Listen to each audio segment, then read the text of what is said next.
요 근래에 저에게 등록한 분들이 좀 계신데 제가 이렇게 한번 여쭤봤어요. 어떻게 교회 오시게 됐습니까? 그랬더니 아니 운하교회 성도들이 아파트 앞에서 전도하는 거 보고 운하교회 왔습니다. 이렇게 대답을 해주셔서 저는 너무 기뻤고 감사했습니다. 우리가 전도하는 모습 보고도 이렇게 저희 교회를 찾아오는데 우리가 인생 행복축제에 올 곳을 위해서 기도하고 그들을 만나고 또 차도 마시고 선물도 드리고 또 식사도 하고 또 선물 또 드리고 이렇게 해서 열린 셀과 행복축제에 초대한다면 여러분 얼마나 놀란 일들이 나겠습니까? 우리가 지나가다가도 하나님 저 영혼 구원해 주세요. 그러면 그분이 먼저 목사님 제가 교회 가도 되겠습니까? 이렇게 하시는 분들 계세요. 하나님께서 하시는 일들은 신비롭고 참 놀랍습니다. 이 땅의 진정한 행복이 뭘까요? 사람은 누구나 행복하고 싶잖아요. 이 땅에 사람들이 돈을 많이 벌어보고 권력도 잡아보고 인기도 누려보고 세상에 하고 싶은 거 다 해보고 놔뒀대요. 사람들은 뭔가 부족한 허무한 것을 느끼게 됩니다. 인류 역사에 가장 부유했고 권력을 잡았던 솔로몬, 너무너무 지혜로운 사람이었죠. 그가 인생을 다 살아본 뒤에 전도서라는 책을 썼습니다. 결론이 뭡니까? 모든 걸 해보고 나니까 헛되고 헛되도다. 결국 이 땅을 떠나야 되잖아요. 가져갈 수 있는 거 아무것도 없잖아요. 하나님을 경외하는 것과 하나님 말씀대로 사는 것만 남는다고 솔로몬은 전도서에서 남기고 있습니다. 그러니까 가장 지혜로운 사람은 땅의 행복보다도 하늘의 행복을 더 추구하는 사람입니다. 땅의 것은 다 지나갑니다. 예수님의 재림의 때가 아주 가까웠어요. 세상 끝에 징조를 보면 예수님의 재림을 우리가 임박한 걸 볼 수가 있습니다. 우리가 마태복음 서너 달 이런 거랑 같이 은혜를 나눴는데 오늘 이제 막바지 말씀을 나누려고 합니다. 마태복음은 한마디로 천국 이야기입니다. 이 땅에서 인생 마칠 때에 천국에 들어가는 것보다 더 중요한 게 있을까요? 아니 이 땅에 살면서도 천국의 삶이 시작이 된다면, 천국의 행복을 누린다면 이보다 더 큰 행복이 있을까요? 마태복음은 문화적으로 잘 구성이 됐는데 5개의 내러티브, 사역과 5개의 디스코스, 교훈과 강화로 잘 구성이 되어 있습니다. 예수님이 회개하라 천국이 가까웠느니 이렇게 공생애를 시작하면서 병든 자를 고치시고 3대 사역을 하시면서 5장, 6장, 7장에 보니까 천국의 대언장이 나옵니다. 천국의 삶이 어떤 거가 나와요. 그리고 10장에 가보면 어떻게 하면 천국도 갈 수 있냐. 이스라엘 집에 잃어버린 양에게로 가라. 오이코스 전도하라고 성경은 명확하게 얘기합니다. 예수님이 말씀합니다. 그 오이코스가 예수님이 되면 또 그 주변의 오이코스를 복음 전해서 또 하나님 앞에 인도하라고 말씀합니다. 13장에 보면 천국이 비유로 설명이 돼요. 씨 뿌리는 자를 비롯해서 농사 짓는 거 또는 장사하는 거 이런 걸 통해서 천국이 어떤 나라인지 우리에게 말씀합니다. 그리고 18장은 지난주에 말씀드린 대로 천국에는 원칙이 있어요. 법이 있는 거예요. 남을 나보다 낮게 여기고 용서해 주라. 무한정 용서하라는 그런 원칙을 우리에게 말씀했습니다. 이제 오늘 마지막에 24장, 25장에 보면 종말에 대한 말씀을 해요. 종말의 징조는 어떻고 앞으로 예수님이 재림하신다. 이 말씀으로 이제 예수님 화요일 날 말씀을 마치시는 것을 볼 수가 있는데요. 오늘은 마태복음 24장을 중심으로 세상 끝에는 무슨 징조가 있는가? 제자들이 예수님께 질문한 답변을 가지고 같이 은혜를 나누려고 합니다. 사랑하는 문화 가족 여러분, 우리가 이 땅에 살다 보면 바쁘게 지나죠. 정신없이 지나죠. 만일 여러분들이 3주만 산다 그러면 지구같이 사시겠습니까? 어떠세요? 3주만 남았다. 3주 뒤에 인생을 마쳐야 된다. 그럼 여러분 어떻게 사시겠어요? 호주의 한 간호사가 호스피스 사역을 했는데 인생의 마지막 장면들을 많이 보았습니다. 그들이 후회하는 것이 몇 가지 있는데 그 중에 가장 중요한 두 가지를 꼽으니까 1위가 뭐냐면 인생 이렇게 살봐야 내가 하고 싶은 거 시큰 인생하고 살 건데 그렇게 못 산 거에 대한 후회가 제일 컸고요. 그 다음에 가족들을 자주 만날 건데 친구들을 많이 만날 건데 여기에 대한 후회가 제일 컸다고 그래요. 그보다 더 중요한 걸 볼까요? 예수님 만나는 거죠. 이 땅에 살면서 가장 복된 건 뭐냐면 십자가에 죽으시고 부활한 예수를 만남으로 우리는 하늘나라를 준비하는 거예요. 예수님 만난 순간부터 하늘나라가 시작이 되고 완성된 하나님 나라에서 살 수 있는 그 은혜를 우리가 이 땅에서 경험하는 것. 이보다 더 중요한 게 있을까요? 이 땅에서의 최고의 선은 뭘까요? 예수님 안 믿는 사람을 예수 믿게 해서 영원한 천국에서 함께 살아가는 것. 이보다 더 큰 선행이 있겠습니까? 여러분 부모님들 다 예수님 믿으십니까? 여러분 자녀들 예수님 믿으십니까? 여러분 남편 아내가 예수님 믿으십니까? 여러분 주변의 오이코스들 3주 뒤에 예수님이 오신다면 여러분 어떻게 하시겠습니까? 열린셀로 행복축제로 알바코스로 초대해서 어떻게하든지 예수님 믿게 하고 예수님이 재림할 때 우리가 함께 예수님을 재림을 맞이하는 것, 이보다 더 큰 은혜와 행복이 있겠습니까? 오늘 예수님께서 화요일날 막바지에 성전을 나서면서 제자들과 나눈 이야기가 기록되어 있습니다. 예수님은 마지막 한 주간을 보면 굉장히 바쁘셨어요. 주일날은 호산나 다윗의 찬소리하는 그 찬송소리와 함께 예루살렘에 영광스럽게 입성하시고 오히려 성전을 돌아봅니다. 저녁에 베다니가 주무시고 월요일날 성전에 오셔가지고 성전이 강도의 불을 댔다면서 대청결을 하게 하시죠. 기도하는 집으로 바꿉니다.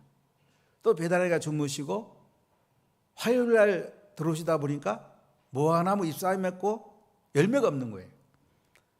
근데 예수님이 무화과나무를 저주하면서 열매 있는 삶을 살아라. 그러면 기도해야 된다고 말씀을 합니다.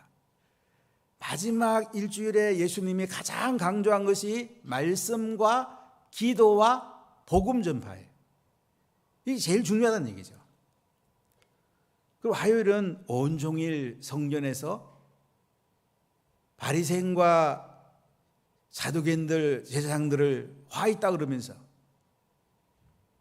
이제 막바지 성전을 나오시면서 제자들하고 한 이야기야.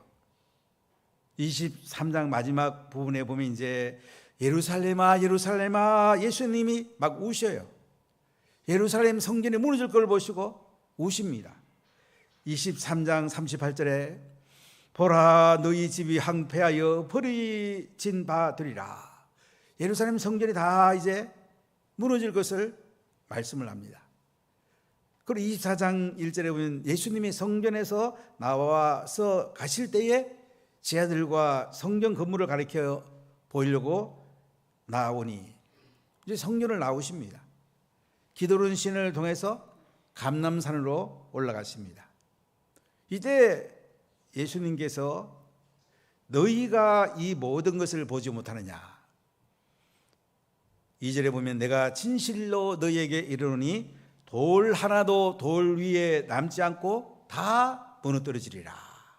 이 성전을 보시면서 예수님이 무너질 것을 안타까워하시고 우시면서 제자들에게 말씀을 합니다. 자, 오늘 3절을 크게 한번 읽어보겠습니다. 예수께서 감난산 위에 앉았을 때에 제 아들이 조용히 와서 이르되 우리에게 이르소서 어느 때에 이런 일이 있었겠사며 또 주의 임하심과 세상 끝에는 무슨 징조가 있사오리까. 이제 기드론 신을 지나가지고 감난산 위에 예수님이 앉으셨습니다. 제 아들이 조용히 나와서 예수님께 말씀드려요. 어느 때에 이런 일이 있겠습니까? 성전이 무너지고 이런 때가 언제 옵니까? 주의 임하심, 주의 재림과 세상 끝에는 무슨 징조가 있사오리까? 이렇게 종말에 대해서 제 아들이 예수님께 질문을 합니다. 여러분, 세상 끝에는 무슨 일이 있사오리까? 무슨 일이 있을까요? 첫 번째, 전쟁과 기근과 지진 등 큰 환란이 시작이 됩니다.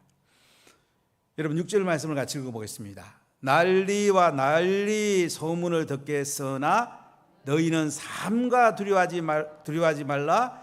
이런 일이 있어야 하되 아직 끝은 아니니라. 난리와 난리 소문이 난다는 거예요. 전쟁과 전쟁이 난다는 거죠. 물론 예수님 때부터 지금까지 어떤 면에서 인류는 전쟁의 역사예요. 이충건 박사 같은 분 얘기 들어보면 인류 역사는 전쟁의 역사다. 전쟁 정말 많았잖아요. 이때도 로마가 유대를 통치하고 있을 때입니다. 유다가 졌을 때예요. 그 뒤에 많은 전쟁들이 있었죠. 1차 대전, 2차 대전. 지금은 러시아가 전쟁을 또 일으켜서 전 세계의 경제에 많은 어려움을 겪고 있습니다. 시리아도 10년 동안 내전으로 한 2,200만 정도 되는 인구들이요, 한 시리아 한 1,700만 정도, 난민이 560만 명 정도가 요르단과 레바논과 튀르키예에 지금 있습니다. 레바논에 와 있는 시리아 사람들, 이라크 사람들 만나본 적이 있는데 다 이렇게 어려움을 당하고 있습니다. 아프가니스탄, 우리 민아브람 선교사님이 사역에 드린 아프가니스탄도 보면 또 탈레반이 점령해서 많은 고통을 당하고 있습니다. 근래엔 또 수단에 지금 또 이렇게 군인들이 또 폭탄 터뜨리고 또 이렇게 해서 또 많은 내전이 시작이 됐는데, 전 세계에 보면 난리와 난리 소문, 전쟁이 막 이렇게 일어나더라도 두려워하지 말랍니다. 왜냐하면 아직 끝은 아니니라. 전쟁이 난 것은 시작이란 말이죠. 7절에 보니까 민족이 민족을, 나라가 나라를 대적하여 일어나겠고 곳곳에 기근과 지진이 있으리니.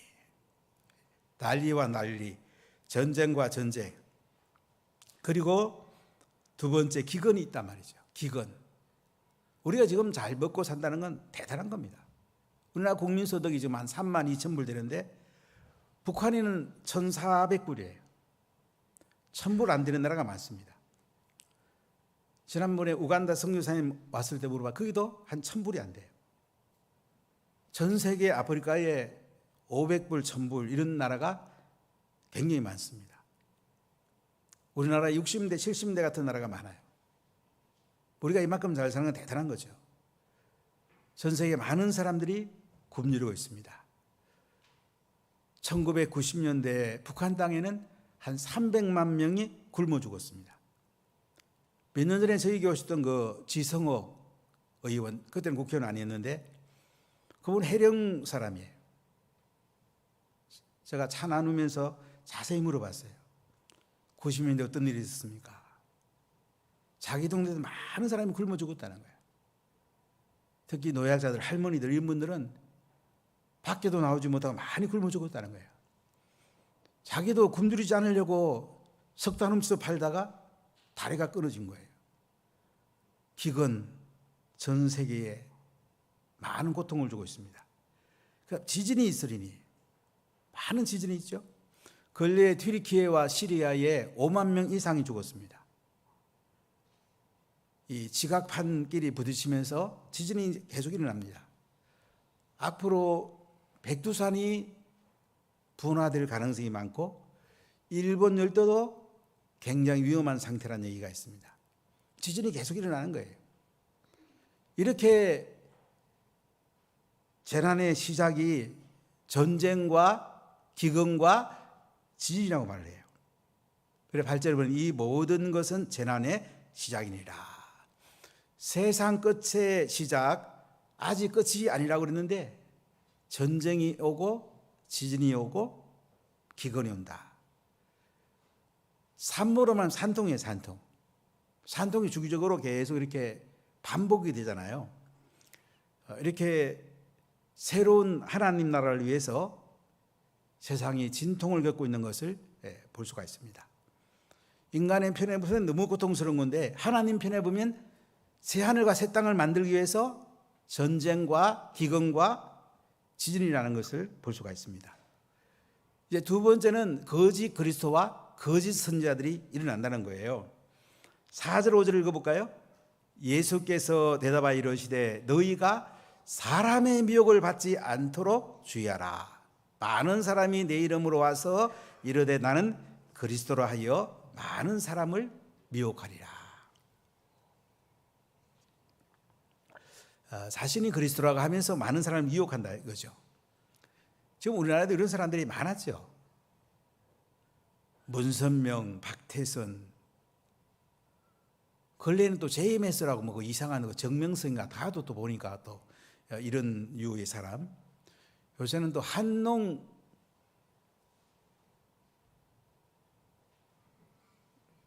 뭐라고 하는 또 이런 또 이상한 것들이 자꾸 생기더라고요.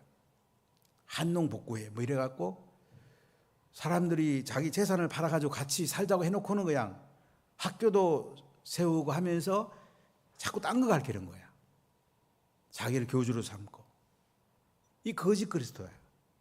그 외에도 보면 뭐 우리가 듣는 신천지, 하나님의 교회, 여호와의 증인, 수많은 그 거짓 그리스도 조심해야 됩니다. 우리가 이제 현상적으로도 조심해야 되지만은 특히 인터넷을 여러분 조심해야 돼요. 유튜브 이런 데 막 돌아다니는 것이 사람은 자기가 잘 분별한다고 하지만은 거짓 영들이, 미혹의 영들이 우리를 속일 수가 있는 거예요. 그런데 여러분들이 지도를 받는 게 굉장히 중요해요.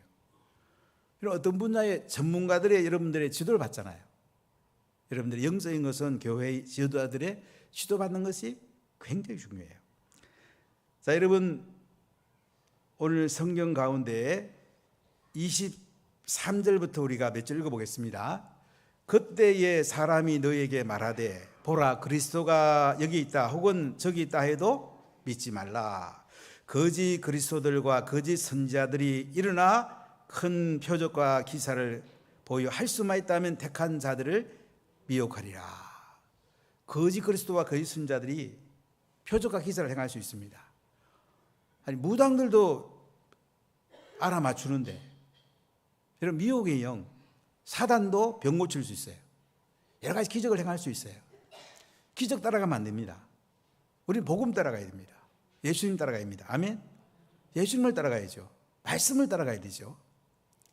25절 26절에 보면 보라 내가 너희에게 미리 말하노라. 그러면 사람들이 너희에게 말하되 보라 그리스도가 광야에 있다 하여도 나가지 말고 보라 골방에 있다 해도 믿지 말라. 여러분 거짓 그리스도로 따라가면 돼요. 여러분 영적으로 전문가인 교회 영적 지도자들에게 잘 지도받는 것이 굉장히 중요합니다. 그래 여러분의 영혼이 살 수가 있어요. 11절 12절 읽어볼까요? 거짓 선지자가 많이 일어나 많은 사람을 미혹하겠으며 불법이 성함으로 많은 사람의 사랑이 식어지리라. 거짓 선지자들이 또 많이 일어나요. 하나님 말씀을 잘못 가르쳐요. 내가 이만큼은 성경 실력이 있는데 맛 부딪혀보자. 그렇게 하지 않는 게 좋습니다. 그 사람들은 몇 가지만 달달 외워가지고요 성경도 많이 인용합니다. 잘못하면 여러분들이 당할 수가 있습니다. 그렇기 때문에 거짓 그리스도와 거짓 선지자들, 이 사람들이 세상 끝에 그들이 등장한다는 거예요. 그래서 우리가 지진과 전쟁과 기근과 거짓 그리스도와 거짓 선자를 보면서 이제 재난이 시작이 됐구나. 예수님이 오실 때가 점점 가까이 왔다는 것을 알게 됩니다. 근데 세 번째 중요한 게 있는데, 천국 복음이 온 세상에 전파되어야지 세상 끝이 오고 예수님이 오신다는 거예요. 그럼 13절을 크게 읽어볼까요? 그러나 끝까지 견디는 자는 구원을 얻으리라. 자, 이 세상에 예수님 오실 때면 교회도 사랑이 식어진다고 그랬어요. 불법의 성함으로 많은 사람들의 사랑이 식어진다고 그랬는데, 끝까지 견디는 자는 구원을 얻는답니다. 어떻게 끝까지 견딜 수 있을까요? 그리고 말씀 가운데 거해야 됩니다. 저는 목회를 해보니까 새벽 기도하는 게 제일 중요해요. 새벽에 기도하면요, 미혹의 영을 이길 수가 있어요.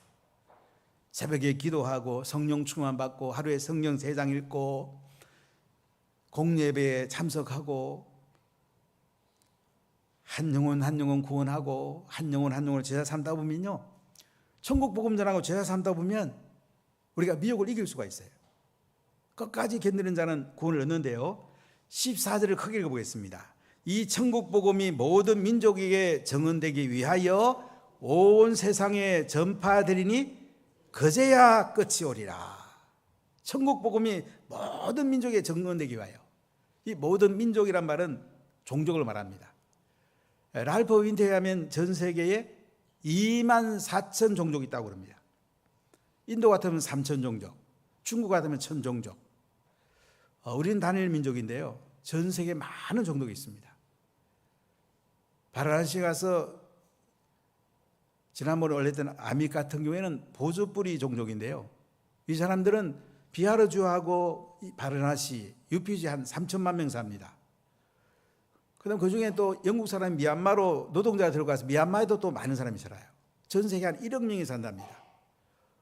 그러면 이 보조뿌리 종족만 해도 인도와 미얀마와 여러 곳에게 여러 종족이 되는 거예요. 이렇게 해서 인도에는 많은 종족이 있어요. 2만 4천 종족 가운데 지금은 많은 종족들이 복음화되고 5천 종족이 남았다고 이렇게 선교학자들은 봅니다. 참 감사한 것은 우리가 후원하는 안강희 선교사님이 인도를 중심으로 미전도 족족을 복음화했습니다. 이건 복음이 들어간 데는 별로 관심이 없어요. 우리가 중점으로 두고는 이 바라나시, 아그라, 보팔 이런 지역은요, 거의 복음이 안 들어간 곳이에요. 0.00%예요. 그래서 1,000 종족을 복음화했습니다. 우리나라 전체 선교사들이 가서 복음한 것이 한 1,000 종족 되는데, 안강희 선교사 제자들이 1,000 종족을 복음화했어요. 선교 역사상 대단한 일이 일어났죠. 그러니까 우리가 많은 영혼을 구원하는 것도 중요하지만은 복음이 안 들어간 곳에 복음 들어가는 것이 예수님이 오시는데 더 중요한 걸 볼 수가 있어요.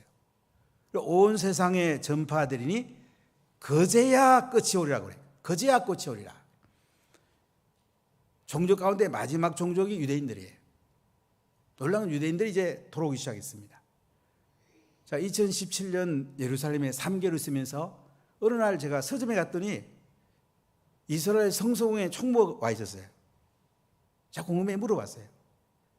인도의 이스라엘 유대인 가운데 얼마나 예수 믿냐고, 메시아 주 공동체가 얼마나 되냐고.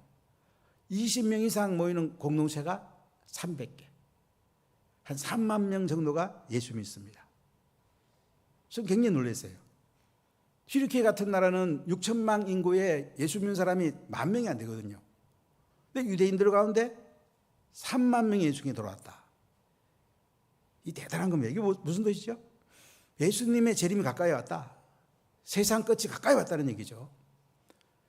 그러니까 전쟁과 기근과 지진과 거짓 그리스도와 거짓 선지자들의 등장은 재난의 시작이라고 그랬어요. 근데 천국 복음이 전 세계에 전파되면 그제야 끝이 온다고 그랬어요. 예수님 재림이 아주 임박했다는 거죠. 자, 그러면서 예수님께서는 세 번째로 천체가 흔들리는 가운데 이 땅에 구름 타고 오신다고 말씀합니다. 고전의 역사적으로 조금 살펴보면 예수님이 하신 말씀이 그대로 이루어진 것을 볼 수가 있어요. 자, 15절 한번 읽어볼까요? 그러므로 너희가 선지자 다니엘이 말한 바 멸망에 가정한 것이 거룩한 곳에 선 것을 보거든 읽는 자는 깨달을진저. 이 다니엘 선지자의 이 멸망에 가정한 것이 거룩한 예루살렘 성전에 선 것을 보면 깨달으라고 그러는데, 이게 언제 이루어지냐면 BC 167년에 시리아 왕 안티오코스 에피파네스가 이집트를 침략합니다. 근데 로마 군대에 의해서 저지가 되고 실패하고 돌아오면서 예루살렘에 들립니다. 그리고 예루살렘 성전에 번제단을 흘어버리고 제우스상을 세웁니다. 그리고 제단에다가 돼지머리를 놓고 제사를 드립니다. 아주 가증한 일을 하죠. 이때 이루어진 거예요. 그리고 또한 성전이 무너진다고 그랬잖아요. AD 70년에 로마 디도 장군이 예루살렘 성을 포위하고요, 굶겨 죽이는 작전을 씁니다. 이때에 100만 명에 가까운 사람이 굶어 죽습니다. 심지어 아들을 잡아먹습니다. 사랑고기를 먹었습니다. 그때의 요세푸스의 기록을 보면요, 참 비참합니다. 9만 3천 명 정도가 포로로 잡혀갑니다. 그래서 예수님이 이런 말씀을 해요. 16절 읽어볼까요? 그때의 유대에 있는 자들은 산으로 도망할지니라. 지붕 위에 있는 자는 집 안에 있는 물건을 가지러 내려가지 말며 밭에 있는 자는 겉옷을 가지러 뒤로 돌이키지 말지어다. 그날에는 아이 벤 자들과 젖먹이는 자들에게 화가 있으리로다. 자, 이런 환란이 오면 어디로 가라고요? 산으로 가라고 말해요. 산으로 도망가라. 한 번은 200명 성교사님 요르단에 펠라라는 곳을 갔어요. 설명을 들으면 참 감동이 있었는데, 초대교회 성도들이 어디 갔을까? 저는 그게 늘 궁금했거든요. 이때 산으로 도망가라고 그랬으니까 지혜로운 사람은 요르단 쪽에 있는 펠라 산으로 왔어요. 지금도 그때 성전하고 살던 집 기초들이 남아 있습니다. 이렇게 해서 예루살렘 성전은 돌 위에 돌 하나 남지 않고 다 무너집니다. 자, 이제 더 큰 환란이 오는데요, 이렇게 온 세상에 복음이 전해지면 어떻게 해요? 29절에 보니까 해가 어두워집니다. 달이 빛을 내지 않습니다. 이제 별들이 하늘에서 떨어집니다. 천체가 막 흔들리게 되는 거예요. 자, 30절을 우리 같이 읽어보겠습니다. 그때의 인자의 징조가 하늘에서 보이겠고 그때의 땅의 모든 족속들이 통곡하며 그들이 인자가 구름을 타고 능력과 큰 영광으로 오는 것을 보리라. 자, 하늘에서 이제 예수님이 재림합니다. 어떤 일이랍니까? 모든 족속들이 통곡한단 말은 뭐예요? 예수님 안 믿는 사람 통곡하는 거예요. 왜요? 그들은 이제 구원 못 받잖아요. 예수님이 구름 타고 올 때에 예수님 안 믿는 사람은 통곡을 합니다. 31절 읽어볼까요? 그가 큰 나팔 소리와 함께 천사들을 보내리니 그들이 그의 택하신 자들을 하늘 이 끝에서 저 끝까지 사방에서 모리라. 예수님이 구름 타고 오실 때에 천사당의 나팔 소리와 함께요, 택하신 자들을 하늘 이 끝에서 저 끝까지 사방에서 모은단 말이에요. 예수 믿는 사람을 모아서 어떻게 해요? 하늘 잔치가 벌어진단 말이죠. 영원한 하나님 나라가 이 땅에 영광스럽게 임하게 된단 말이죠. 우리가 이때를 한번 잘 생각해 보세요. 세상 끝에 징조가 지금 거의 다 드러났습니다. 이제 복음만 마지막까지 전해지고 하면 천체가 흔들리게 될 것이고 예수님이 구름 타고 올 것입니다. 예수 안 믿는 사람들은 어떻게 돼요? 통곡을 합니다. 마지막 지옥 갑니다. 예수 믿는 사람 되게 돼요? 혼인잔치에, 하늘잔치에 참여해서 예수님과 함께 영원히 살게 됩니다. 지금 우리가 해야 될 건 뭘까요? 통곡하며 지옥 가는 사람들을 천국으로 인도하는 것. 내 자녀와 내 부모와 내 오이코수들이 지옥 가면 안 되잖아요. 통곡하면 안 되잖아요. 그들을 예수님께로 인도해서 하나님 나라에서 우리가 영원히 함께 마라나타 주 예수님, 그분에 감사하고 찬송해야 되지 않겠습니까? 주님의 재림이 아주 임박했습니다. 우리가 해야 될 게 뭐가 있습니까? 천국 복음 전해야 됩니다. 그들을 제자 삼아서 언제 예수님 오시더라도 함께 맞이하는 것, 이것이 가장 큰 은혜고 가장 큰 행복이 아니겠습니까? 할렐루야. 기도하겠습니다.